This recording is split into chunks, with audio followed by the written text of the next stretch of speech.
Hi, welcome, and thanks for joining us. Today, on behalf of the Melissa Roberts Foundation, I'd like to introduce you to our training and education video series. My name is Bruce Roberts, and I'm the chair of the Melissa Roberts Foundation. We do a lot of work on training, closed shops and open workshops around hearing voices and paranoia. This module is module 2 of a series of introductory videos, and they're lead-ins to a much broader set of training videos, about 17 in total. If you haven't seen the first module, which is about the Melissa Roberts Foundation, please take an opportunity, if you can, to go back and have a look at that. It'll give you some good lead-in and insight as to what exactly we do and why we do it. We have 17 insightful videos that we're offering across 4 categories. Category A, we have introductory videos 2. We have Category B, hearing voices videos 7. Category C, we have self-help group videos. We have 3 of those. And Category D, we have 5 paranoia videos. Category A, I just mentioned that about the Melissa Roberts Foundation gives you some insights into who we are, what we do and why we do it. And again, if you haven't had an opportunity to look at that, I would encourage you to do that. We also now talk about our training and education video and presentations, and exactly about what it is the message that we're trying to tell. We have a number of workshops that we run, 1 day, full day, half day workshops. What we've tried to do now is to break them down into smaller modules or smaller topics. So rather than someone sitting and watching an online video for 4 hours or 8 hours, we've broken the topics down so you can watch them in smaller chunks and be able to take them in a lot clearer. And of course, people's time is valuable, and they don't have the time to spend that 4 hours or 6 hours looking at a screen. And we know that it's very hard for people to attend workshops because of work commitments. So these offer an opportunity for people to do it at other times, which they wouldn't normally be able to do. Category B is about hearing voices. Now we talk about the experience, and the experience is very not well known. Not many people understand, not even clinicians have a good understanding of the experience. And one of the very fundamental things about voices is that there's this perception in services that voices are hallucinations. Well, there aren't, they're not. The voices are real. You ask any voice hearer whether the voices are real or not, and they'll tell you that they're real. And arguments about whether they're real or not are pointless, because the critical part of a recovery journey for a voice hearer is that they take ownership of their voices and accept the fact that they're a voice hearer. That's fundamental to a platform to work towards recovery. If they're not prepared to do that, if they think it's something that's not there, that they need to take a magic pill or whatever to get rid of, then unfortunately they're going to be in a situation where recovery is going to become very difficult. So we talk very much about the experience. We then talk about how to understand the experience and how to work with it and how you can move towards recovery, and that's very important. We look at the 3 stages of voice hearing, and of course we start in stage 1, which is the startling phase. We go to stage 2, which is the organisational stage, and we go to stage 3, which is a stabilisation. You want to finish up in stage 3 and beyond.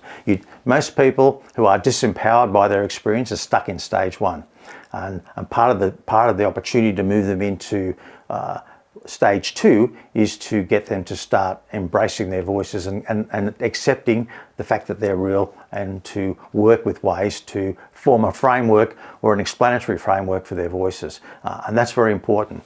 Voice profiling and focusing is one of the many tools that we can use to help people gain a better understanding of their voice hearing experience. A profile is a concise and succinct set of data, facts. It's not a report, it's not a narrative.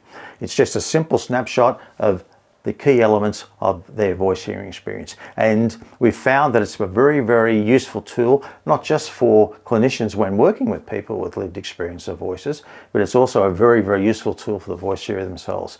Because often they go into situations where they're constantly asked the same questions, and essentially they've got a profile now. They say, well, this is my voice hearing experience. I hear 2 voices, one's a male, one's a female, and whatever other. And that can be 1 page. It doesn't have to be a long drawn out set of facts or figures. So it's very important that we have these tools to work with.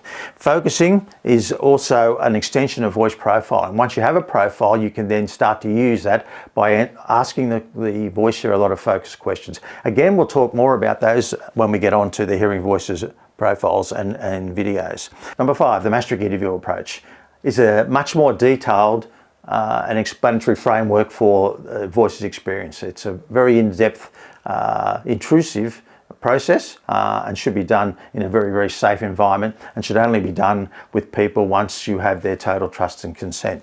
Again, the Maastricht interview approach, we explain that much more in detail in its own video. Recovery, we talk about recovery in the context of voice hearing and paranoia. What is a recovery? What does the journey look like? How do we define recovery? Because we define it in a broad sense, because you can't actually define someone's recovery for them. It's a personal journey, it's a personal set of goals. But we will explain what recovery means in the context of hearing voices. It doesn't necessarily mean the absence of the voices, but it means changing the relationship with the voices. And of course, I've mentioned earlier how important it is for carers and family to understand. You can do a lot of wrong things by being ignorant about the experience. And the one thing I always tell carers is to learn as much as you can about the experience, but make sure you learn it from the right people, which is very important.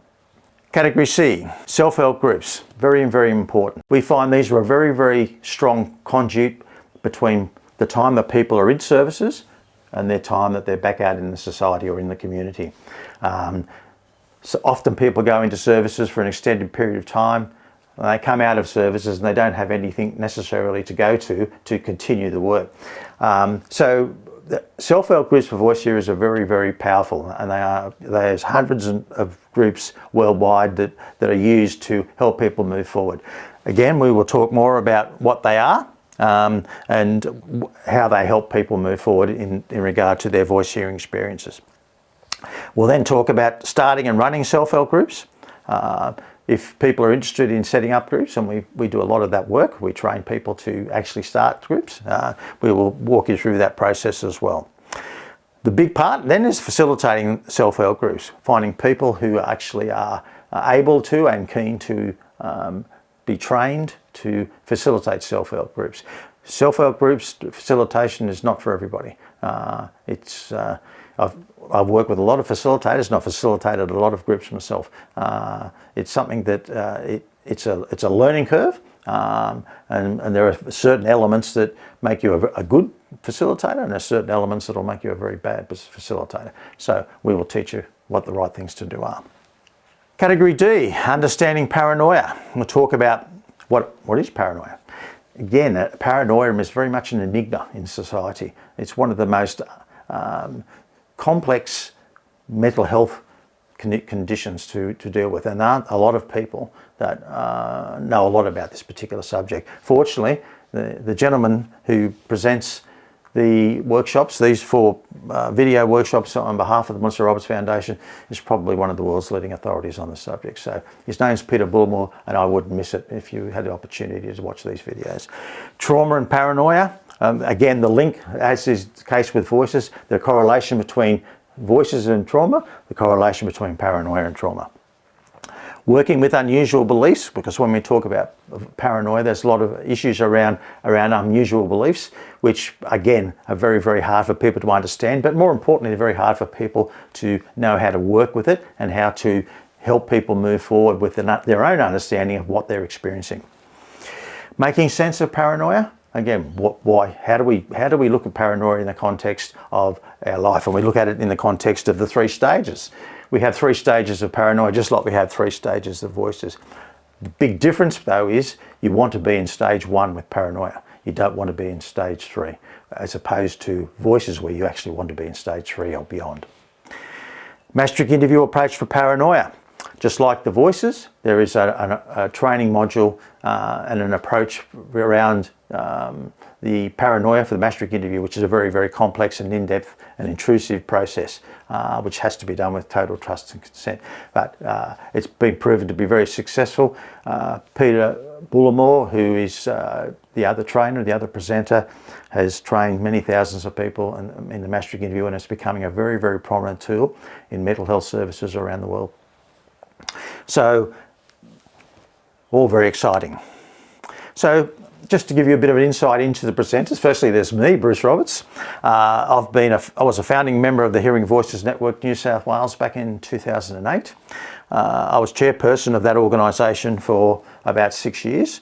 I'm the current chair of the Melissa Roberts Foundation since its inception, and I've been a trainer, presenter, facilitator, and also a group facilitator for almost 14 years now.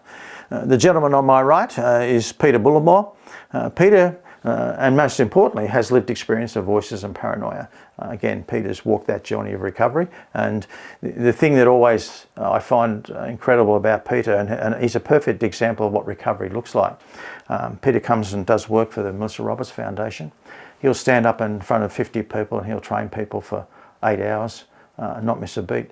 Peter hears 40 voices in his head 24/7. And the reason why he doesn't have a problem is, and I ask him, I say, Peter, I don't understand how you can concentrate to do an 8-hour training workshop when you've got this 40 voices in your head 24/7. And he said, Bruce, I've learned how to communicate with my voices. I've learned how to have a relationship with them. He said, this morning when I woke up, I sat down in my hotel suite and I called a meeting of my voices. And I said, today I've got to do an 8-hour workshop for Bruce, so I can't be disturbed, but this afternoon when I get back into the hotel, happy to sit down and talk about anything you want for an hour. That might sound funny, but it's exactly what the journey to recovery looks like when you have a much stronger working relationship with your voices, which is where people need to end up. Again, more about that as we move through the training modules. Pete has made big inroads into education. He is in a situation where he's a representative. He's asked to lecture at 8 universities in the UK. And he actually trains psychiatrists on more effective ways working with paranoia and voices. Peter wrote this book, Making Sense of Paranoia, and co-edited with 2 other gentlemen. Took him 10 years to actually get around to write it and finish it. It was released last year, and if you're someone who wants to know more about paranoia, I'd strongly recommend it because it's been highly regarded. There are our 17 videos. They're all available on this site, so we hope that you will enjoy them, but more importantly, we hope you find them informative and insightful as you move through. So after viewing this video, if any of the content has made you feel uncomfortable, or more so that you feel like you need some intervention or support, if you're in Australia, please contact Lifeline on 131 114, or certainly a family member or a friend to support you if you aren't feeling well. If you're coming from outside of Australia, if you're watching this video from other countries, please look at your own support mechanisms in your country, but don't be alone. Always look for support if you're feeling uncomfortable. Thanks very much for being with me.